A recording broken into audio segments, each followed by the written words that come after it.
waxaan doonayaa ka hadlo dhowr qodob oo ku saabsan ninka ama xaaladda Cabdikariin xaaladda Cabdikariin laga hadlayo horta marka koobaad waxay isweydiin lahayd Cabdikariin waayo waa kuma Cabdikariin waa nin dawladda deegaanka Soomaaliya Itoobiya u dhashay booliska ugu horeeyay deegaanka kamid ah kadib waxa weeyaan dhibaato uu sameeyay iyo dil iyo dhac iyo kursi iyo waxa weeyaan dhibaato uu sameeyay duur kala galay oo ururka nabadiidka uu ka mid noqday dadkana dhibaateeyay gaar ahaan gobolka Doolo uu dhashay gaar ahaan degmada Wardheer iyo degmada waxa weeyaan Helow Danood deegaanka Qoraxay sharar iyo guud ahaan deegaanka dhanba dhibaatooyin badan noqob dhibaatooyin badan ka geystay ilaa iyo waxa weeyaan Shabeelle meelna dhibaato ka geystay ma jirto arintiisi iyo waxa weeyaan maxaan ku rahaa xaaladiisuna waxay u taalaa dastuurka dalka Itoobiya iyo hay'adaha nabadgelyada iyo dawladda mas'uuliyiinta sare ee dalka Itoobiya cid ay khusayso dastuurka Itoobiya nin hoos joogo weeyaan dawlad dastuur leh oo waxa weeyaan taqaanaa sharci leh oo sharciga caalamiga iyo maxaan ku rahaa maxbuuska iyo kan dalka iyo ka deegaanka inta mid dawlad waxa weeyaan taqaanaa ilaalinayso oo waxa weeyaan maxaan ku rahaa nidaam iyo kala dambeyn iyo sharci uu ka jiro ayuu Cabdikariin ma taqaanaa dastuurkaas hoos yaala iyadana u taala talaabooyinkii ma taqaanaa markaas waxa weeyaan dawladda ay ka qaadanayso dhanka kale madaxweynaha ayaa ka hadlay dadka siyaabaha khaldan uga hadlaya arrinta Cabdikariin qalbi dhagax isagoo sheegay inay wataan dana qarsoon oo u socda meelo kale oo ay ujeedadoodu tahay inay soo celiyaan dhiig miiratadii al-shabaab iyo ubo dadka hadda siyaabo kala gedsan bay uga hadlayaan dad fikirro khaldan bay ku hadlayaan oo tusalahan Cabdikariin bay ka hadlayaan marka waxa isweydiinaya Cabdikariin cidda ka hadlaysa ee hadda maxaan ku rahaa weeyaan ayaamahan dambe ama diaspora ama Soomaaliya ha fadhiya dadka ka hadlayay horta waxa weeyaan Cabdikariin bay u daneynayaan baa taala soo Cabdikariin way ka xun yihiin in wax la yeelo maya hirin agenda fara badan baa jira hirino agenda fara badan oo iskor saaran baa jira qaar waxay rabaan ma taqaanay kursiga ku doonayaan oo dawladda Soomaaliya ma taqaanay iyo waxa weeyaan nidaam wala isgaranaya wax iska cad weeyaan politics ka raxay halkaasina wal xoga soo dhaxbaxo ka raadinayaan oo iska cadahay marka waxa weeyaan taqaanay ohin bilaash ma taqaanay waxba ka jirin ma taqaanay ohinaya midna waa mid dawladda Soomaaliya iyo Amisom iyo Itoobiya iyo shacabka Soomaaliya waxa weeyaan halgankii ay galeen ee al-shabaab ku tirtireen waxa weeyaan al-shabaab ku weeqantay ee hadda mas'uuliyiinteedii ugu sareysay isku soo dhiibayso waxa weeyaan talaabada laga qaaday qorshe si al-shabaab loo soo celiyo al-shabaab baa loo ooyay Cabdikariin hotel lama ooyay qaar badan al-shabaab loo ooyay qaar waxa weeyaan dawladahan waxa weeyaan argagixisada sida Eritrea iyo kuwa la midkii hadda waxa weeyaan taqaanaa waxa weeyaan yaani maxaan ku raayay dalka Itoobiya ka xun horumarkiisa waxa weeyaan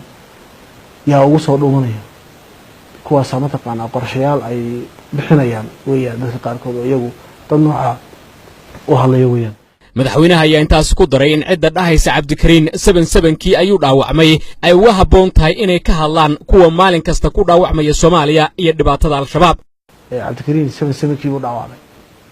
77kii uu dhaawacmay ninka dhahaya waxay isweydiinayaan in marka muwaadin oo 77kii ku dhaawacmay ayaa ka xumahay uu leeyahay miya hadduu taaleeyahay shalay ninka ma taqaanaa dhaawacmay ee al-shabaab ku dhaawacmay ee ciidanka qaranka ee Soomaaliya hadda jooga ciidanka qaranka ama hay'adaha kala gedisan ee dawladda Soomaaliya ee hadda al-shabaab ku dhaawacday kaamu ka hadlo ma taqaanaa wax loo qabto kaamu ka hadlo dhibaatadiisa ma taqaanaa qoysaskiisa isagoo ay rafaadayaan kaasina uu ka hadlay shacabka al-shabaab ku dhintay Cabdikariin uu nool yahay kuwa dhintay maalin kasta qaraxa la daba taagan yahay maalin qudha isagoo laga mudaharaad lama arkin su'aasha doonayna inaan weydiiyo caalamka iyo dadka iyo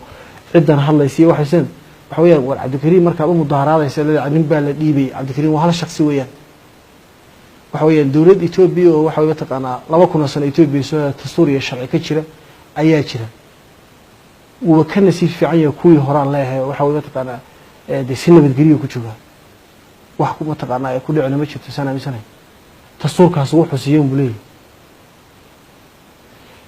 marka maxaa loo waayay dad al-shabaab dadkii la iska mudaharaaday basu'aal marka mudaharaaday oo taasoo isweydiinaya maxaa ku mudaharaaday weeyday in dawladdii Soomaaliya la yaqaanay waxa weeye maxaan ku rahaayay waxa weeyaan horumar ka shaqeynaysa ee Soomaaliga keentay ee af Soomaaliga qortay ay waxa weeye mataqaanaa yani Soomaalinimada mataqaanaa ay abuurtay waxa weeye maxaan ku rahaa horumarka lagu yaqaanay dawladii nooca ah baa naga luntay waan soo ceshanaynaa go'aana maxay u qaadan weeyeen way tahay ugu mudaaraad weeyeen inay maxaan ku rahaa dawladda soddon dawlad baa kor fadhiya oo waxa weeye mataqaanaa amisoomnaya yaa kor fadhiya taa marka inta ka ficil ka qaataan inay iyagu ismaamulaan oo dawlad mataqaanaa noqdaan oo waxa weeyaan madaxdooda ka dambeeyaan oo is ixtiraamaan madaxduna ay iyaga ixtiraamta la ixtiraamta saasay ixtiraam ku leeyahay laakiin taana ima dhibayso oo adduunyada faraha badan ee kor fadhida Soomaaliya ninka Soomaaliga waxa mataqaanaa Soomaaliya u dhashay inuu waxa weeye maxaan ku rahaay taa intuu ka ficiltabo uu dawlad waxa weeyaan isagu maamulo oo dawlad waxa weeye maxaan ku rahaa markaas iyadu kala dambeynaysa oo muwaadinimo ah